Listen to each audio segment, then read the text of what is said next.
Uh, Good evening. Um, Good to have you all, and thank you for the opportunity to present to this session to you tonight. As Adam mentioned, my name is Rendani, and I'll be the one that will be looking after you from an academic perspective. So simply my role is just to ensure that from a content delivery perspective, we bring to you a course that is enriching, a course that is beneficial, a course that will progress you when it comes to your assessments, and just to ensure that this journey it's at the end of the day uh, fruitful in terms of just adding to your skill set and also preparing you for your career. So the first part that I want us to go through is just to really unpack what the qualification is all about. Because I think sometimes there's quite a lot that is said about this qualification. But for me, it's always a matter of if someone is to ask you, why are you doing this? Sure, maybe you could say, hey, my employer wants me to have another qualification. I want to make my name longer, and so on and so on. Everyone can have different ambition or aspiration for doing this. But I think for me, it's always that with every journey that you're going to invest in, what do you take away from it? Yes, it gives you a nice LinkedIn profile. Yes, it can get you that job, but what is it that you can be able to contribute as a professional? And for me, out of all the documents that you're going to engage with, one that will need to stand out is the one that really uh, unpacks the CIMA qualification in what in this particular diagram here. So the left, or my left, which will be your right, we're gonna get to it in a few minutes time. But let me just talk about the circle, because when you look at the circle there, it's got 5 core skills that you, if you're saying that should I or should I not do this qualification? What am I looking for? What do I stand to gain? So these 5 core skills are what you stand to gain. So firstly is technical skills, business skills, which normally referred to as business acumen.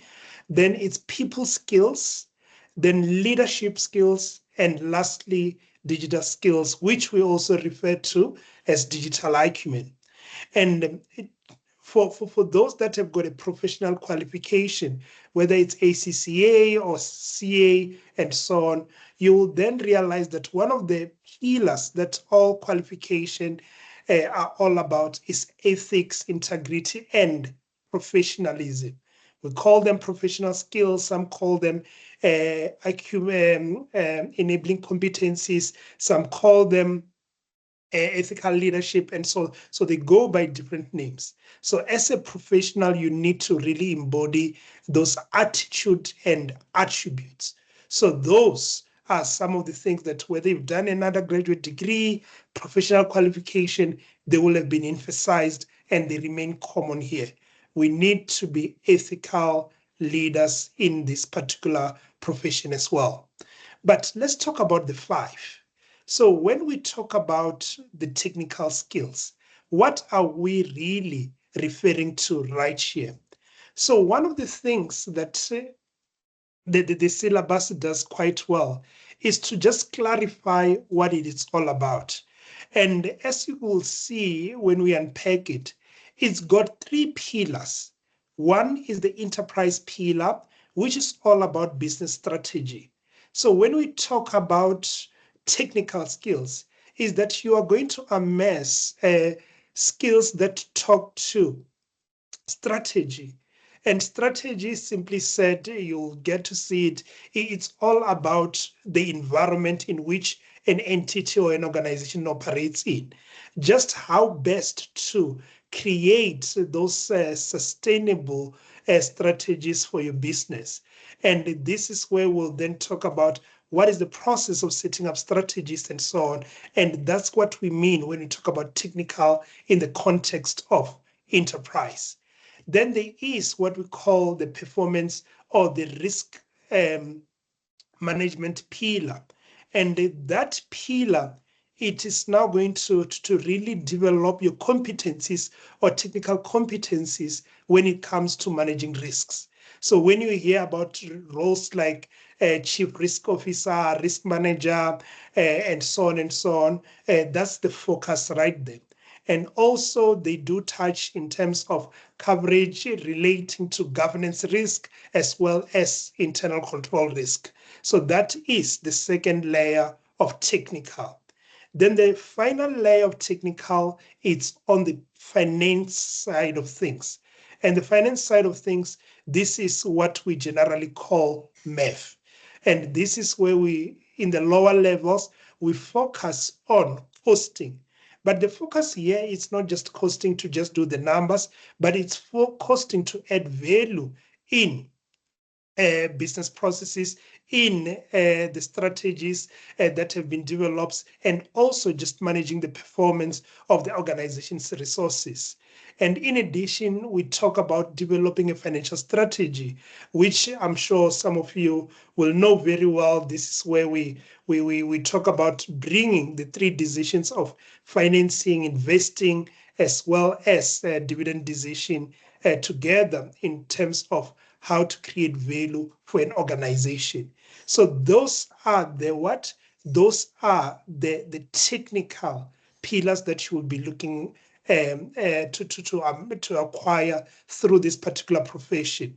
So that means any CGMA or CIMA professional that you meet, they will then be good when it comes to what? When it comes to strategy, performance management, as well as financial strategy. Then we talk about what? We also talk about business skills. And as I was saying, business skills, this is where we now refer to business acumen.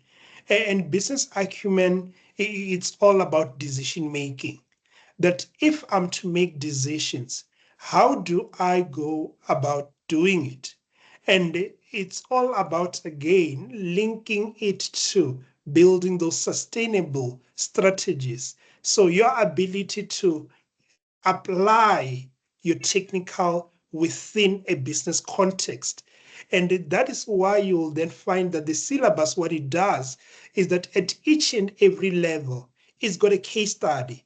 And the case study, what it does is that it simulates real life context, where now you are able to apply your technical skills in a business context in order to solve business risks or business problems that the board, senior management might then be facing. Then we've got people skills. So when we talk about people skills, this is something that you will find it's very important in what? You'll find that it's very important in real work environments. This talks to working in team environments, influencing and managing teams, managing projects and all these things. Because one of the things that you will realize by now as a working professional is that there's probably no one task that you will be able to do in the work environment without being involved with someone else. It can either be, if you're in a management role already, there will be subordinates that you will need to what? You will need to be able to influence, you will need to be able to motivate, to understand their concerns and just make sure that they're able to deliver on any of the strategies, whether it's operational strategies or business strategies of any organization. And some of you might have already been in audit environment, where now you know that the structure starts with an audit team, where there'll also be first year, second year, and so on. And then it becomes very important to be able to work in a collaborative manner, to be able to communicate effectively. And those are some of the skill set that you will then acquire through this qualification. Then the others are leadership skills. Leadership skills are also very important, because one, you might have the best strategy that there is, but if you cannot engage with those that have got the power to sign it off, you might find that that strategy will not get anywhere. So here we are really talking about things like change management. Are you able to really present a problem to senior management and say, guys, I see that this particular market that we are in, there might be issues now given the tensions between um, say, US and South Africa and all these things. And I'm suggesting that we do this. That kind of thinking, it might be one of the best, but it has to be signed off by those that have got power. What are then the elements that, or the kind of skills that you will need in order to negotiate, in order to lead, in order to be able to what, to change the thinking and the direction of an organization from a people perspective. And as a leader and as a growing professional, you'll then get to realize that these are some of the skill sets that you so need in order to do what? In order to succeed in business. Then the other, it's then lastly, the digital acumen. It's becoming very important that to incorporate what digital strategies in everything that we do. That in order, sorry, someone's mic is open. So in order to really be a global organization, to be able to do more, to enhance productivity, you need to better understand your customers. Customers are now requiring that you are more engaging, that you are more responsive, that you are more dynamic, you are more personalized in handling whatever concerns their relationship with the organization. So things like using digital strategy, data analytics, automation are some of the things that are becoming quite common. But even those, they come with risk. They come with risks of cyber attacks. Now you need to understand that if I'm put in a role where now I need to contribute to furthering the company strategies via digitization or digital technology, how do I go about it? What are the risks that I'm exposed to? When they say that we are using data analytics, what is it that they're doing essentially? How can I incorporate data into better engaging with my customers, my suppliers, and other participants in my ecosystem? And if I'm to adopt this, what are the risks that I'm now exposing the company to? Will this now come to bite us later? And so on and so on. So those are some of the things that we unpack under digital skills. So as you can see, this is a very modern qualification. This is a very modern qualification in effect that what? In a sense that you are able to now engage with a different organization, whether it's a local organization, multinational organization, companies that might be thinking of pursuing strategies in another country or expansion in other countries. You are able to really be a meaningful contributor in that particular journey of what? Of the organization. So this is very, very important. And this is why, for me, I really find that the qualification is so suitable in the world that we are involved in. Because even if you think about any of the organization you deal with, whether it is your electricity supplier, water supplier, your television or entertainment supplier, and you just think about the fact that how have they reached you using digital technology? And you might find that every one of them, they've got different strategies. The companies that you have left and the one that you've joined, you might find that they've done something small that might have then convinced you that I'm with the right service providers here. You might then find that the way they communicate with you, the way that they're responding to the needs, and the way that they're able to really price their goods, these are some of the things that have made you stick around, maybe despite your best effort to look around. Because when someone is here or they've got people that think like this, they're able to add value and able to create sustainability in each and every organization. So when you are thinking about this particular qualification, for me, I'll want you to think about, once I've got this, how can I add value wherever I am? So that is the starting point, the idea of what the qualification is all about. Now, it's very important to say that, oh, okay, maybe I've looked it up and I now want a little bit of what? Understanding of how does it work?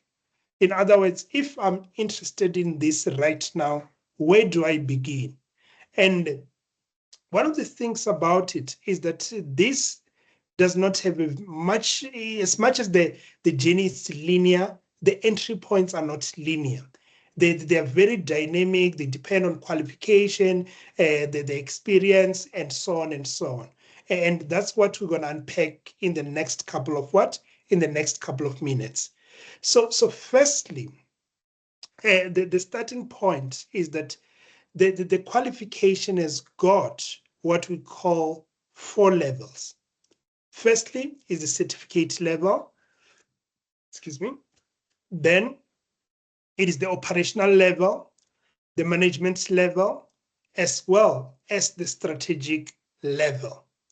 So 1, when we think about the certificate level, think about it as a qualification level, that before I go to work, it is always a nice idea for me to have some level of qualification, so that when they talk to me about some of these things that I now know and they're second nature to me, I'm able to do so.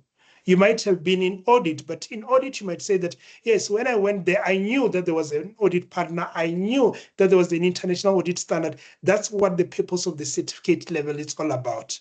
And the idea is that everyone, therefore, that has got a qualification in terms of an undergraduate qualification, it seems that it will be that they will have what? They will have had credits or exemption for the certification level. Then now, the other levels are more structured from a working environment perspective. That when we talk about the first level, or the second level rather, which is the operational, this is you now taking a role in operations. You are the junior person in the finance team. That's what it means. So you need to do the ground, the heavy lifting in terms of doing the analysis, doing the spreadsheet that have got what? That have got that will be able to analyze the variance, that will be able to compile a pricing structure, and so on and so on. So you are that junior person. And for some of you that have done a BCom degree, you will know that you might have been asked to prepare a standard costing report to calculate variances. You might have been asked to do some ratio, calculate some ratios. You might have been asked to do what? To compile a set of information, to explain something, and so on. So that's what the operational level is all about. It further builds on the groundwork that you already have from an operational perspective, from a certificate perspective. So think about it in those early years in your finance career, that you are joining a team and you are just a junior looking to do what? You're a junior looking to contribute meaningfully in the finance team. Then afterwards, then you progress to management level. In the management level, you probably got a junior now that is under you. Then you now need to develop those people skills. those leadership skills. You now need to motivate your junior. You need now to find and have compromise, balance things, conflicting objectives. You now need to learn to do it, to handle conflicts and all these things. You are now trusted in terms of, no, there's a project that we are running, this is what we are looking to do, can you run with it? That's the management level. So there, even the name of the courses, you can see they talk about managing performance, advanced management accounting, and advanced financial reporting. So that is your role as a manager at that particular role. So think of it as a finance manager role. And then strategic, you are now taking a long-term view where now the things that you do are either pervasive through the finance team or through the organization. They can really make or break an organization. That's where you are now. You are now thinking about senior finance manager, CFO, where now you are able to even engage with the board or with things surrounding sustainability, digital transformation, change management, business strategy, risk management, and so on. So that is where you are in your journey. So that means the coverage of the syllabus then covers things that are long-term in nature. And for instance, in the strategic pillar, you've got strategic management as one of the modules that you'll need to do. And then it's all about how to really build and make the company fit in an ecosystem where now you create relationship with your customers, your suppliers, even your competitors, and you come up with strategies that drive the sustainability of the organization. Then you consider from those strategies the risks inherent in that particular process. And finally, it's all about how do we go about financing the right projects? How do we identify even the right projects? So you are there at the senior level, and that's what that particular level exposes you to. So that is on the level side. So we've now covered the pillars, then we've covered the levels. Now let's just talk about the other elements in that block. In that block, you will then see that the color shading, it's blue going up, then it's green going up, and it's or light blue or green, the middle one. Then green is the last one. So now how does that work? So the blocks, so the certificate level, I'm gonna pack it because generally my advice is have an undergraduate qualification before you embark on this journey. It is such an important aspect, especially just from a South African perspective. So yes, you can approach it without an undergraduate qualification or an equivalent, but from a South African perspective, we know we deal with HR that might ask you what is your highest qualification, and that might want you to have done something, say an advanced diploma, a BTech, or an undergraduate BCom degree or something to the sort. So for me, it's something that is advisable before you even embark on this journey, but it does not mean that it's the pre-requirement. So if we then assume that, then the certificate level is covered. So I'm going to deal with the blocks where now it starts from E1. So if we count those blocks, we will see that there are 9 blocks. There are 3 blocks under E, E1, E2, E3. Then there are 3 blocks on level 1, E1, P1, and F1. So those blocks represent what you will hear us call pillar modules. So think of it, if this is a qualification or an undergraduate program, you are then saying that those are modules, those are courses. So that means there are 9 courses that one has to go through before they qualify. Then when we talk about objective tests, so now at each level, E1, P1, and F1, to show that you have really understood the content, you'll be required to complete an objective test, just one objective test. We're going to talk about how they're structured later. But understand that it means that in operational, there's E1 objective test, P1 objective test, and F1 objective test, meaning that there are 3 objective tests under the operational level. Then the same applies for management level. 3 objective tests for E2, P2, and F2. Then again for E2, E3, P3, and F3. So in total, we are talking about 9 objective tests. Okay? Then number 2, one, you might be saying that, all right, if I just like strategy, can I then do E1, E2, and E3, and I'm done with that, and I pack it? Then I go and I do what? The performance pillar, P1, P2, can I do that? And the answer is no, you cannot do that. So the way that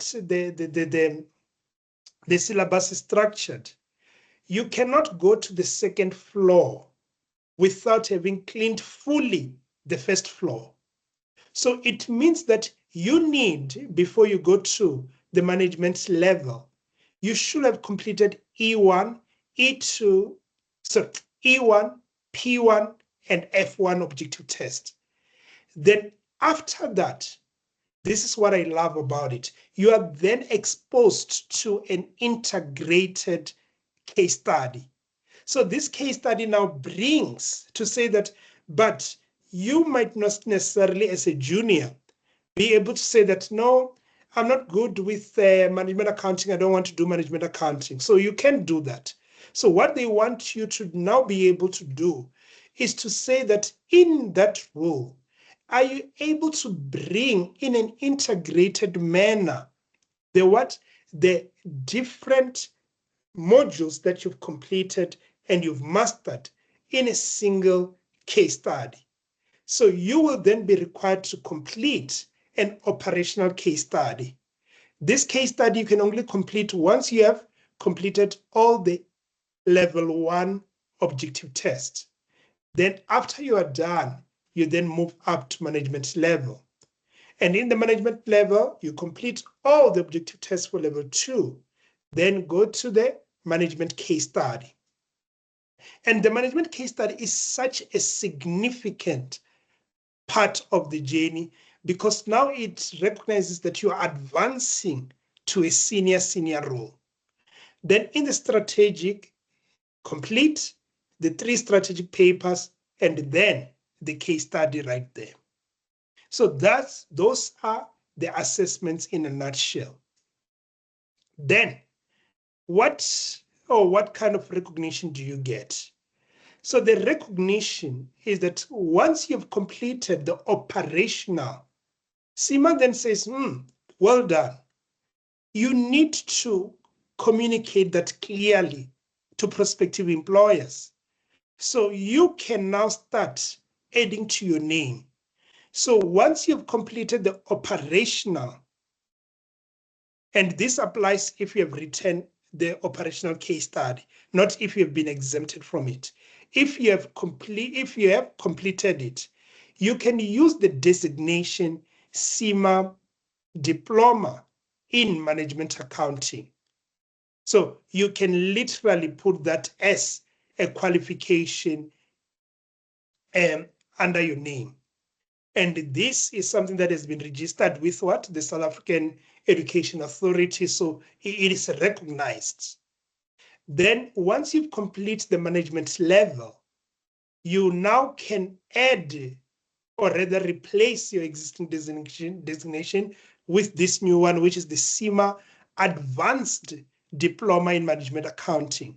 So for those that know, they will know that you have set and successfully completed the management case study. Then come you having completed your strategic case study and have done what we call the practical experience requirement. You can then put the ACMA, CGMA next to your name. Now you are recognized as a chartered global management accounting. So you are a superstar when it comes to management accounting. That's what that communicates, globally speaking. That is the recognition you get at each level. Then on the side, you will see a gray strap line going up. That is the experience.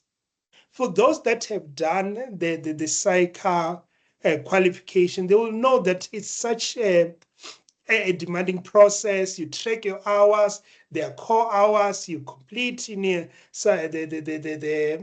system, TCMS, and so on and so on, and you have to get those signed off. So the nice thing about the CIMA qualification is that it's not as rigorous as that particular process or admin intensive. They even give you guidelines that, no, don't talk too much. We just want you to limit your words to this when you tell us about the good stuff you've done. But this good stuff, we want them to have been done over a 3-year period. And we're going to talk about how does that work. And what if you've got a CA qualification and you have now already completed those rigorous training? Do you still need to do something like that? And so on and so on. So we're going to talk about those kind of things. But in a nutshell, this is the CIMA qualification from a journey perspective. So from what you are pursuing, 5 things, right? Technical skills, business skills, people skills, leadership skills, as well as digital skills. Those are the 5 skill sets that you will be able to possess or acquire through this qualification. And the how is this. And what I've just described, it's what I consider to be the linear journey, which now we assume that if all things equal, you just have a degree, this is the kind of journey you're going to pursue. We're going to also talk about the key consideration from a timing perspective, because timing is important. One of the things about it is that here you have the flexibility to drive your success. So today you could say that I've got an undergraduate degree and I want to now start this journey and I'm giving myself a year and I'll want to be done. You might be asking, is that possible? I've got this particular qualification. I want to do this. When will I be done with it? So on and so on. So that is what we're going to be dealing with in the next few slides. Okay.